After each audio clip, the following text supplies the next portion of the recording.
Hey guys, it's Andres again. This is week 7, but on the last video we showed you our shed being delivered and what our plans are for the interior. For now, we're still working on the outside, finishing up some stuff with the sauna, then doing the window wall on the outside, and then we're adding a skylight to the shed, which we think looks pretty awesome. So I already put some silicone all around the window, and I'm ready to trim it out, make it look a little nicer, hide some of the frame. I think just a little bit of trim makes it look so much better.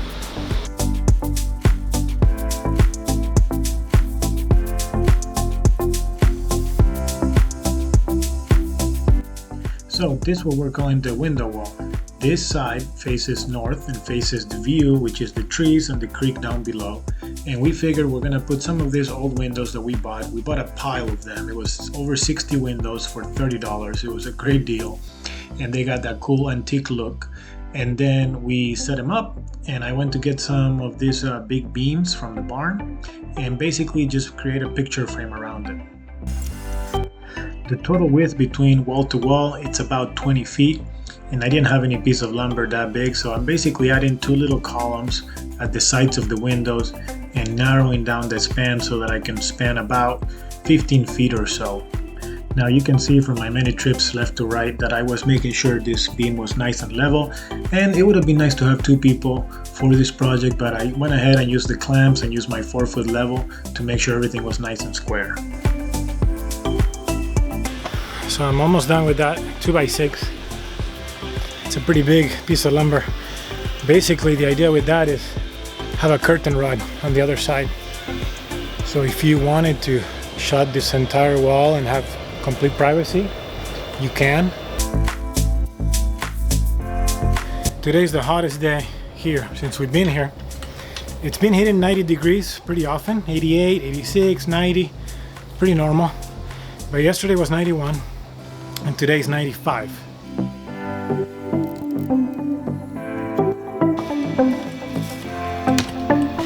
I need a new battery, like to buy a new one. I've had this DeWalt drill since 2010 or 2009, and I bought it used already. And this thing is a workhorse. I've used it a ton and it still goes. I've replaced the battery like maybe 2 or 3 years ago. It is amazing quality, but it is extremely old, extremely heavy compared to the new ones, and it's not an impact drill. So I'm thinking I'm probably ready to buy a brand new one for myself. Funny enough, I just went to the charger and the blinking light was giving me dashes, which means the battery is totally shot. And now it's actually telling me the same thing about that battery. So both batteries are dead now. I'll see if it gives me a few more screws. And yeah, then I'm done with this drill. I'm not gonna, the new batteries are so expensive. I'd rather just buy a new drill with a new battery and all that.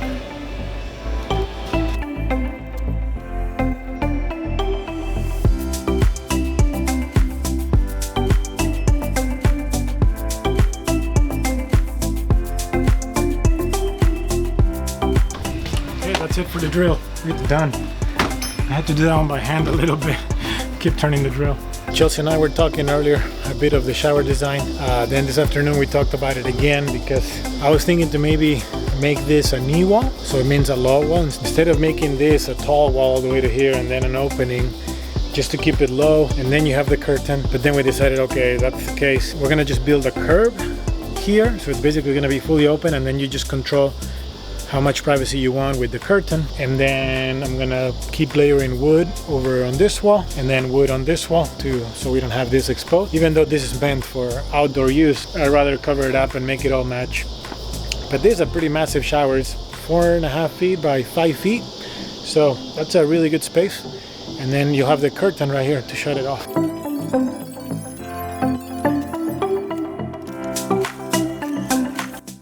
This wall that I'm working in right here, I'm adding some silicone because it's part of the sauna, and I want to make sure that it's somewhat airtight.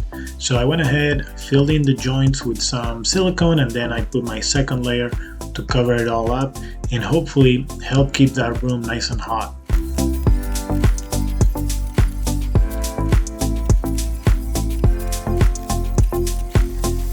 Well, yesterday I ran out of wood, so I got some more of these fence boards. and I'm gonna continue on with the shower, doing the wall right here against the shed, and then I'm basically gonna picture frame. I'm gonna build a curb and then a post right here on the side, and then eventually we can have a rod with a curtain rod. I am surprised at how many of these boards it took to complete this project. I kept going to Lowe's. I bought I think 50 the first time, and then I bought 100 the second time, and I still ran out. They're only $2.30 a piece, so overall they're not too bad. They're definitely the cheapest lumber out there, but I think it gives it a cool look for the outside, and it's also very durable since it's meant to be outside. Well, the shower's all trimmed out, the sauna's all trimmed out, so I'm building a door for the sauna.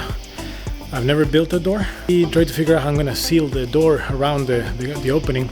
I decided the easiest way to build this door was to go perpendicular with vertical and horizontal boards, and then add some silicone to keep it airtight as well.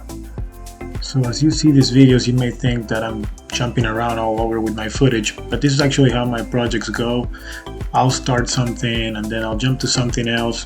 Sometimes that depends because of the weather. It may be too hot, or it may start raining, or it may get too dark. So I'm basically going around trying to get things done. Sometimes I just need a quick win. I know there's a quick project that I can do that's going to make a big difference, and I go ahead and do that and jump on it, and it helps me to just keep going and moving along. So like this project right here that kind of got me sidetracked from everything else I was doing. This took me about an hour and a half, but it was one of those projects that creates a big impact, so it was nice to get it done. So right about here is where I'm gonna put that door.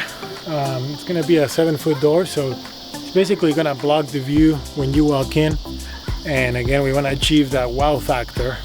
As soon as you open this door, you get to see everything. You get to see the view down the creek, everything. So as far as the shower and the sauna go, I'm almost done with the lumber part. I basically trimmed all the corners, which I think it looks so nice when I do the trim because it kind of hides all the little cuts. I left a few of the boards out because that's where I'm going to be connecting my plumbing. I believe the water heater is going to be inside the shed just behind this wall. I have my door for the sauna. It turned out to be pretty heavy. I think it's also heavy just because this wood, it's still pretty wet. So I let it sit in there. Hopefully it dries out a little bit. I already made my curb right here. I made it at an angle so it slopes in. Any water that hits here would fall back into the shower.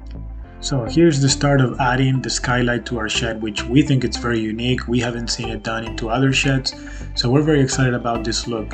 But unfortunately, I am sure we voided the warranty by doing this, and this was a brand new shed just a week ago. The project was pretty straightforward. We just removed the metal roofing, and then we started removing the piece of plywood. There was no need to cut the plywood since this piece was already fairly centered on top of the wall, so we decided to go ahead and remove that. A little bit. Okay. Yeah. That's like jump. Okay, that's good. That's coming down. Okay. Now here, come to this corner. Yep. There we go.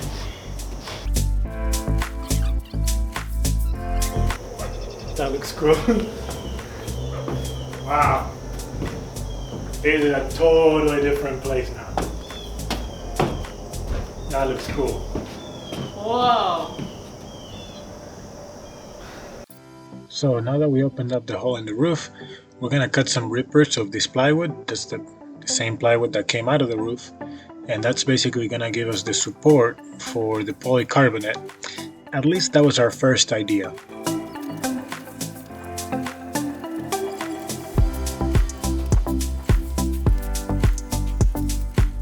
Here we are starting the first panel of polycarbonate, which was a lot more work than expected to get it nice and straight. We're also putting those closure strips out of foam to prevent any air leakage and also the bugs from getting in.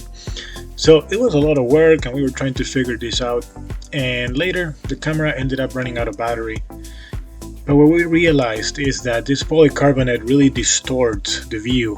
Even though it's clear, when you look through it, you can't really see exactly what you're looking at.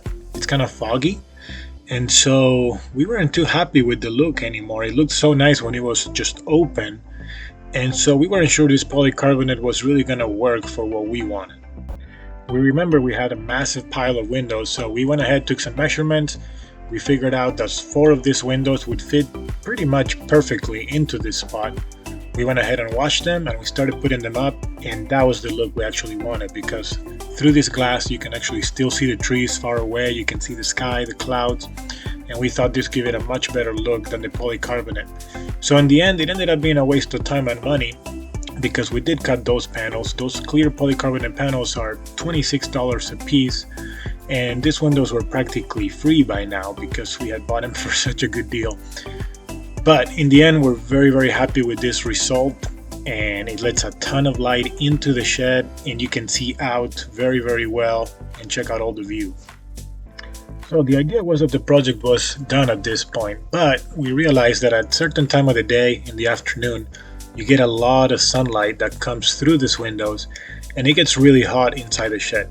So we decided to go ahead and build a little bit of an overhang roof on top of these windows to give some shading, and it will also provide some protection from the rain and the snow later in the winter, and it will make those windows last a little bit longer. The nice thing about this project is that it only took about 2 2x4s, and the rest was the same material that came with the shed, and plywood and the same red roof, so everything is nice and matching.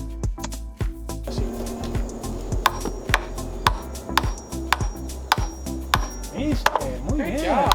Whoa. Whoa. Muy bien. Dale. It's finished. So it's time for the night shift. I'm gonna eat dinner out here. Think what to do next and how to do it. Also think what else I need to buy at Lowe's.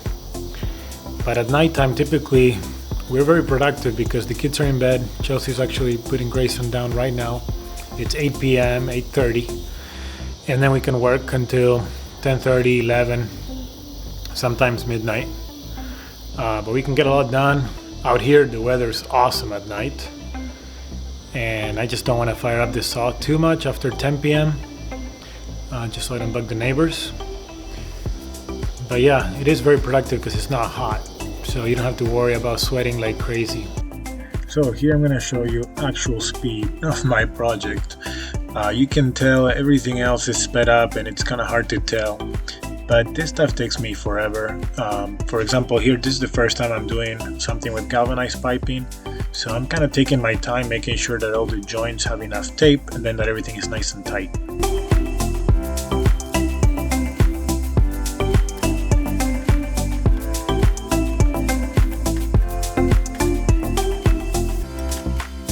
Next time I go to Lowe's, I'm gonna ask how the smart people deal with this galvanized pipe, because it's really hard to tighten it up. Like, I probably have the wrong wrench.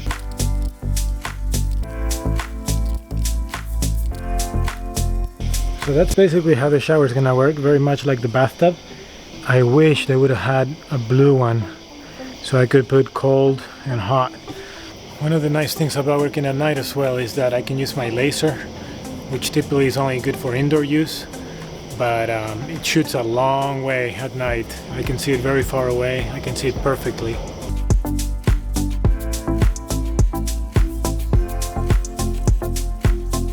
Here are the final touches to the shower with the curtain rod and some of the CPVC piping around the valves.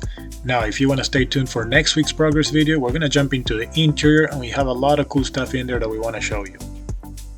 We are Andres and Chelsea. We uprooted our lives from Arizona to Eastern Tennessee.